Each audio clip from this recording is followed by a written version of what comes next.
또 이제 교육만큼이나 부동산도 이 교육에 큰 선택을 많이 줬는데 수준별로 또 계층별로 분리가 됐을 때 우리 사회가 잃어버린 것들이 분명히 있거든요. 네. 우리 사회에 미치는 이 부동산이 주는 영향 어떤 것들이 있을까요?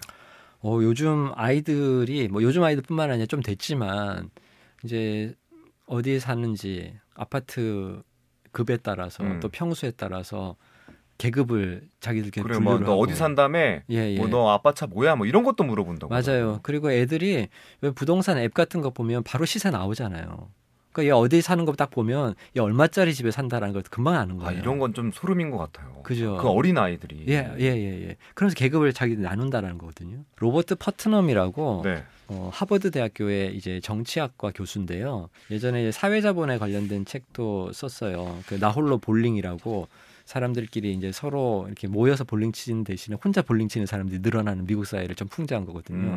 그리고 그 이후에 낸 책이 우리 아이들, Our Kids라고 하는 책인데 그게 제목이 좀 역설적이에요. 왜냐하면 지금 더 이상 미국 사회는 우리 아이들이라는 개념이 지금 사라진 사회 같다라는 거예요. 그러니까 예전에는 지역적으로 계층적으로 약간 통합이 돼 있어서 적어도 어떤 학교가 있으면 그 학교에 다니는 아이들의 부모가 상당히 계층적으로 다양했다라는 거거든요.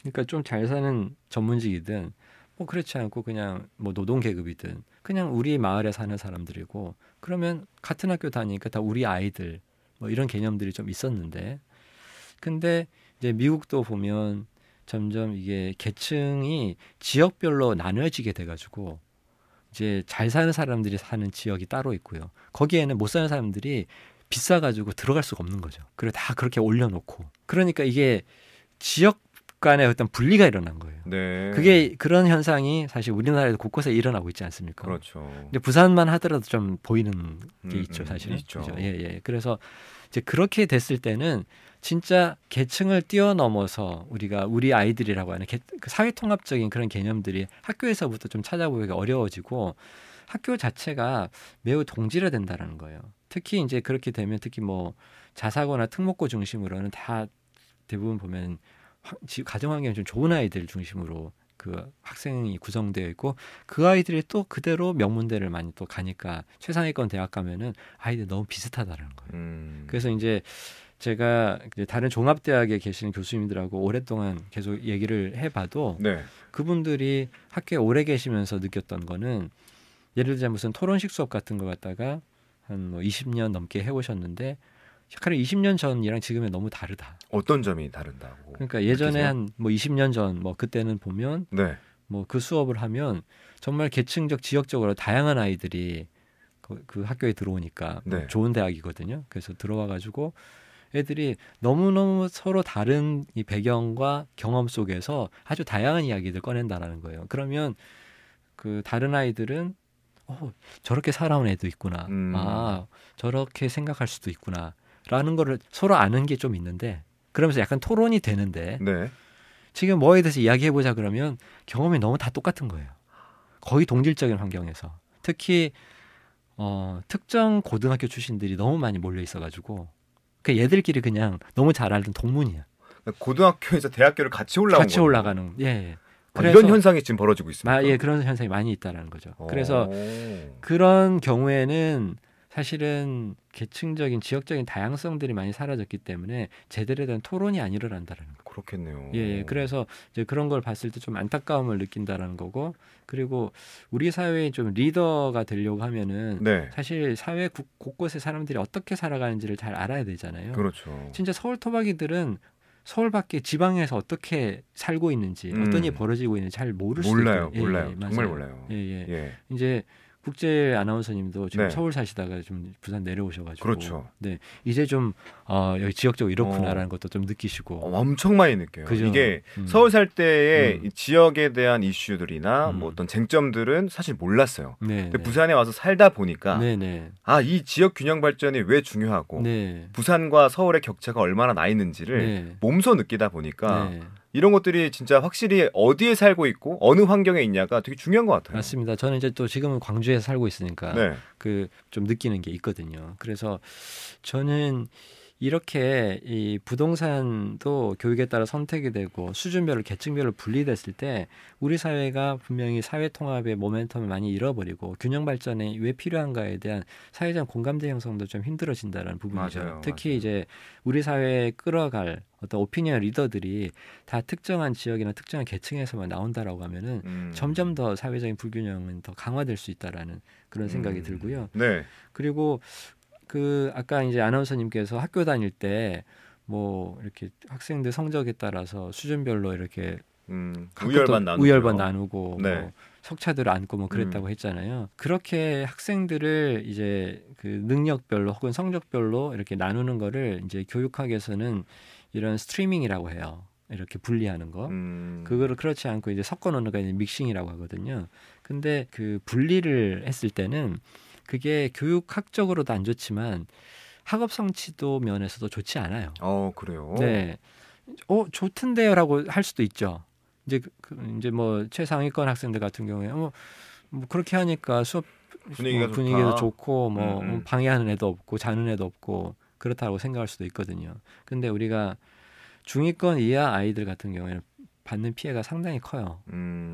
그 수업에서 좀 이렇게 대답해주는 친구도 있고 뭔가 애들끼리도 서로 배우는 게 있거든요. 네네. 누군가를 통해 가지고. 그리고 상위권 아이들은 하위권 아이는 사실 자기 경쟁 상대도 아니기 때문에 뭐 물어보면은 친하면은 편하게 가르쳐줘요. 근데 가르쳐주는 동안에 자기 시간 뺏기는 것도 있지만 자기 지식이 공고화되는 것도 있어요. 그렇죠. 남을 가르쳐줄 때 기억이 가장 오래 남거든요. 네. 왜 선생님들이 여러 번 돌아다니면서 수업하면 나중에 안 보고도 수업하시잖아요. 네네. 반복의 효과예요. 남을 가르쳐 보면 기억에 가장 오래 남는 거예요.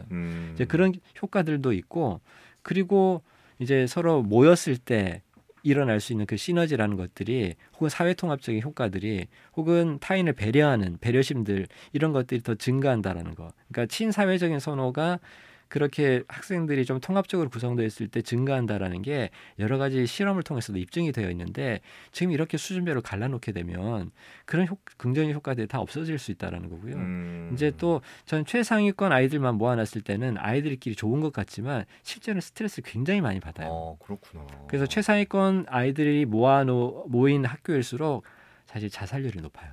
그래요? 그러니까 미국에서 MIT 자살률이 미국 청년들의 평균보다 훨씬 높아요. 그게 이제 능력의 분포가 정기 분포라고 우리가 생각을 해보면 네. 최상위권 학교들을 생각해 보세요. 거기에 한 2,000명 모아놓는다 생각해 보면 중위권에서 2,000명을 모아놓으면 이런 정기 분포상에서 중간에서 2,000명 모아놓으면 애들끼리 이 능력의 편차가 별로 없잖아요.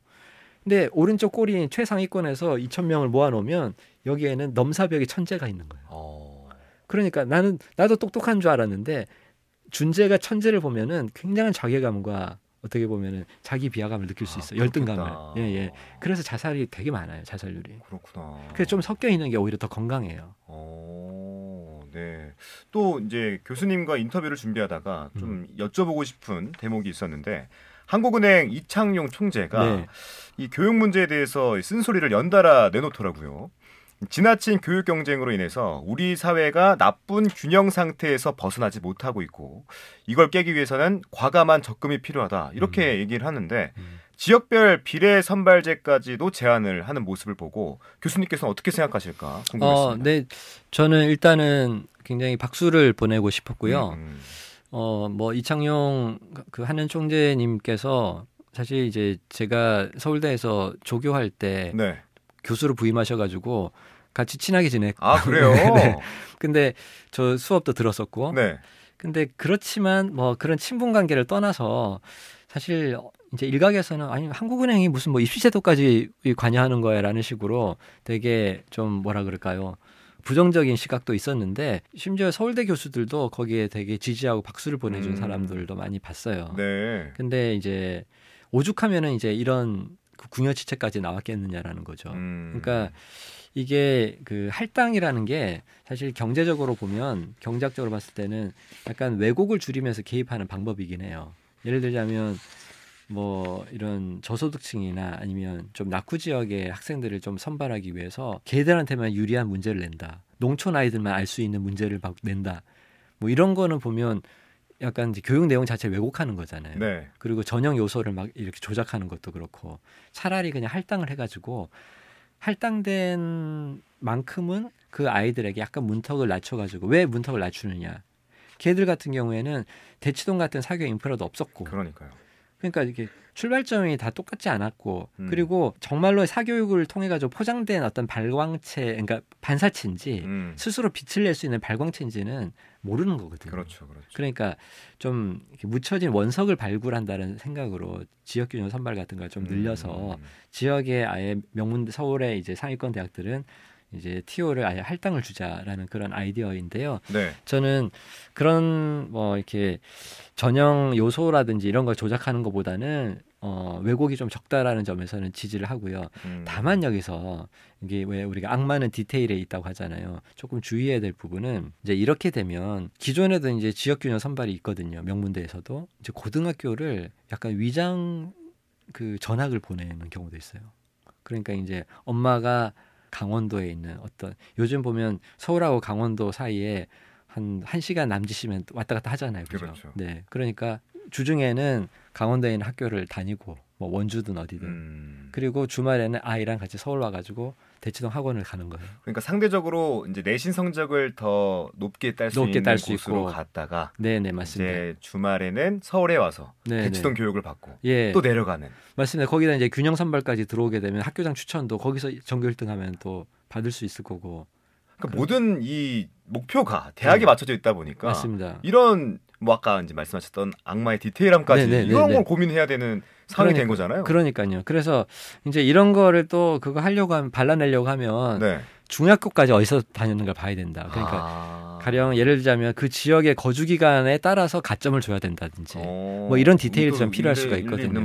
그래서 이제 그 프리코노믹스라고 괴짜 경제학이라는 책에 어떤 얘기가 나오냐면 아무리 이렇게 전문가나 정책 당국이 머리를 짜가지고 아무리 이 스마트한 사람들이 좋은 정책을 디자인을 하더라도 그 사람들보다 머리가 덜 좋을지는 몰라도 더 많은 시간을 들여가지고 더 많은 사람들이 일종의 루프홀을 그 빈 곳을 찾아내가지고 그걸 악용한다라는 거예요.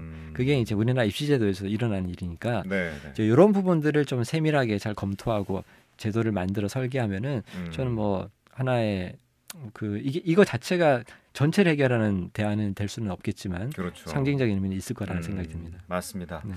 자, 이렇게 이제 경쟁에서 낙오하지 않으려다가 보니까 부모와 아이들 모두가 불행한 사회가 됐는데 무엇보다 중요한 건 이 지금 한국 사회에서 살아가는 것이 지금보다 덜 불안하고 덜 경쟁적이게끔 환경을 만들어줘야 할 텐데 각자 도생의 시대에 너무나 버린 이 생소해버린 개념이지만 이 평등과 협력 또 우리 교육에서 어디서부터 좀 변화를 하면 좋을지 좀 교육 현장에서 있으시니까 좀 말씀해 주시죠. 맞아요. 그러니까 이게 불안이라는 거는 미래에 대한 걱정에서 생기는 거거든요. 우리가 과거에 대한 걱정은 후회를 낳는데 미래에 대한 걱정은 불안을 낳고요.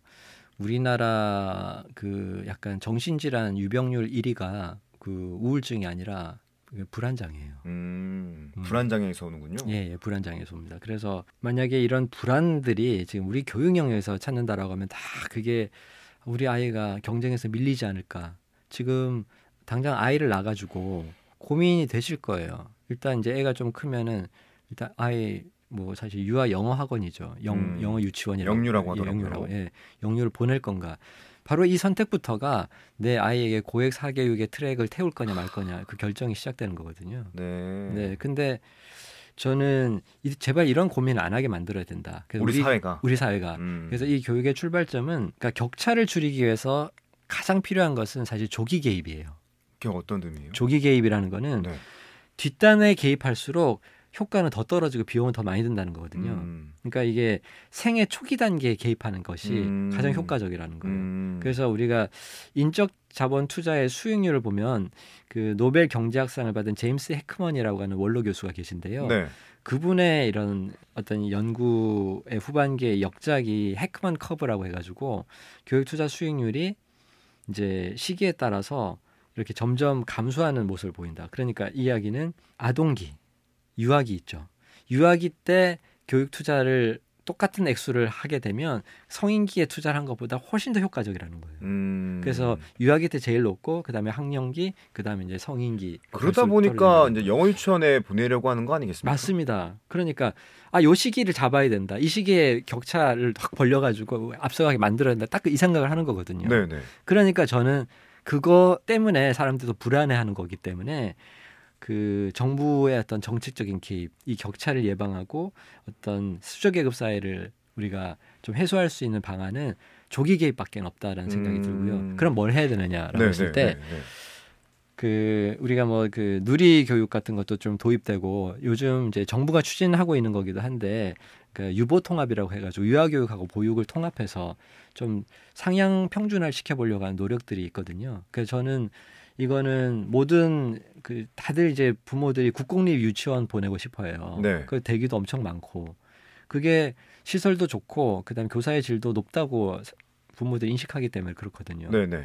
근데 이제 어린이집도 다 국공립 유치원 수준으로 저는 업그레이드를 해가지고 그리고 그 자격들도 교사의 자격들도 통일을 하고 점차적으로 이제 점진적으로 해야 되겠지만 그렇게 하고 그거를 저는 이제 유아 교육은 무상화해야 된다고 생각해요. 그러니까 이게 저희 때처럼 100만 명씩 태어나던 시절이 아니라 지금 20만 명대 태어나거든요. 네. 그러니까 충분히 우리나라 경제력으로 단계적으로 무상화 시켜 나갈 수 있어요. 그래서 유아 교육을 무상 공교육으로 만들고 질을 획기적으로 높여야 되고 그다음에 특히 영어 유치원 수요를 좀 잡기 위해서 저는 이 초등학교에도 영어 교육을 강화할 필요가 있다고 생각해요. 그래서 영어 굳이 미리 하고 가지 않아도 학교에서 다 배울 수 있어. 그다음에 요즘은 뭐 EBS에서 개발한 그 AI 팽톡이라는 것도 있거든요. 그러니까 스마트폰 가지고도 원어민하고 대화하듯이 프리토킹 연습을 할 수가 있어요. 네. 그래서 그런 에듀테크 기반의 AI 기반 맞춤형 학습 그 코스웨어 같은 것들을 적극적 교육 현장에 도입하고 그다음에 정부가 필요한 지원들을 해주는 방식으로 해서 저는 그 초기 단계의 불안부터 좀 잠재워야 되고 그다음에 초등학교 얘기가 나왔으니까 다들 유치원은 국공립 보내고 싶어 하는데 또 초등학교는 사립 보내고 싶어요. 사립 초등학교가 워낙 해주는 게 많고 교육의 질도 높고 그다음에 방과 후에 애들의 프로그램들이 굉장히 다양해요. 그다음에 스쿨버스로 집까지 다 늦게까지 바래다 주고 근데 저는 전국의 초등학교를 좀 사립 초등학교화했으면 좋겠어요. 오. 가능할까요? 가능합니다. 그래요. 예를 들자면 이제 읍면 지역 같은 경우에 좀 애들 통합해야 되겠죠. 네네. 아이들 통학을 버스로 시켜주면 되는 거예요. 그리고 요즘 보면 이제 돌봄 절벽이라고 해가지고 초등학교 1학년은 1시에 그러니까 1, 2학년 1시에 끝나고 3, 4학년 2시에 끝나고 5, 6학년은 3시에 끝나는데 우리나라 이 초등학교 저학년들의 수업 시수가 OECD 나라 중에 제일 작은 편이에요. 옛날에 저희 때 막 콩나물 시루에서 2부제 수업하던 그 유산이 남아있는 건데요. 지금 그렇지 않잖아요. 네. 그렇기 때문에 저는 다 똑같이 그냥 3시까지 학교에서 해주고 그다음에 아이들이 또 원하면 학교에서 사립초등학교에서 제공해주는 그런 방과 후 프로그램 같은 걸로 아이들에게 영어나 뭐 특기적성 같은 교육을 얼마든지 할 수 있다고 생각되거든요. 그래서 사교육에 쓸 돈을 그렇게 쓰면 되는 거예요. 그것도 이제 정부가 만약에 부담을 좀 해주면 사실 학부모들 이 부담은 상당히 줄어들 수 있는 거죠. 그렇게 해서 공교육에서 좀 특히 앞단에서 해주는 게 많을수록 일단 아이를 낳으려고 하는 부모들의 어떤 불안감이라든지 부담은 좀 줄어들 것이고 그 다음에 애가 초등학교 딱 들어가자마자 그 특히 아이 엄마한테 생기는 게 경력 단절이에요. 맞아요. 이게 유치원이나 어린이집은 종일반이 있는데 초등학교 갔더니 그냥 1시 끝나는 거예요. 그럼 그때부터 학원 뺑뺑이를 시키든지 아니면 부모가 돌봐줘야 되거든요. 네. 그러니까 이제 그때 많이 또 그만두시거든요. 그래서 그런 걸 또 예방하는 차원에서도 최대한 이렇게 좀 유연하게 근무할 수 있도록 하고 학교에서도 좀 아이들을 원활경에 오래 봐주는 그런 시스템으로 가야 된다고 생각됩니다. 맞습니다. 이제 주변에 보면 이제 맞벌이하는 사람들이 굉장히 많아요. 네, 그러다 보니까 이 아이에 대한 걱정을 안 하려고 아예 이제 딩크로 가는 친구들도 많고 네. 이게 사회에서 어느 정도 뭐 학교에서나 이제 돌봄 정책을 좀 잘 적용할 수 있다면 아이를 더 낳을 것 같긴 합니다. 네. 그렇겠죠? 네, 맞아요. 그래서 아이를 낳아서 또 키워본 사람들은 되게 신기하고 재밌거든요. 그래서 하나 더 낳을까라는 얘기들을 많이 해요. 아, 그래요? 네, 근데 그렇게 하려고 하면 조금 아이를 너무 늦게 낳아서는 또 우리 나이가 몇 살인데 이거 그만하자라는 이야기 또 나오기 때문에 네. 그래서 저는 처음부터 그런 엄두를 낼 수 있는 그래서 저는 적어도 아이를 낳아가지고 초등학교 저학년 다닐 때까지는 내가 어느 지역에 살거나 어느 계층이건 간에 좀 적어도 아이에 대한 좀 부담을 덜 가질 수 있게 만들 수 있고 네. 그거는 공적 투자가 많이 필요한데 우리가 거기에 우선순위를 두면은 우리가 할 수 있어요. 우리 뭐 나름 선진국이기도 하고 일단 아이들 숫자가 적습니다. 네.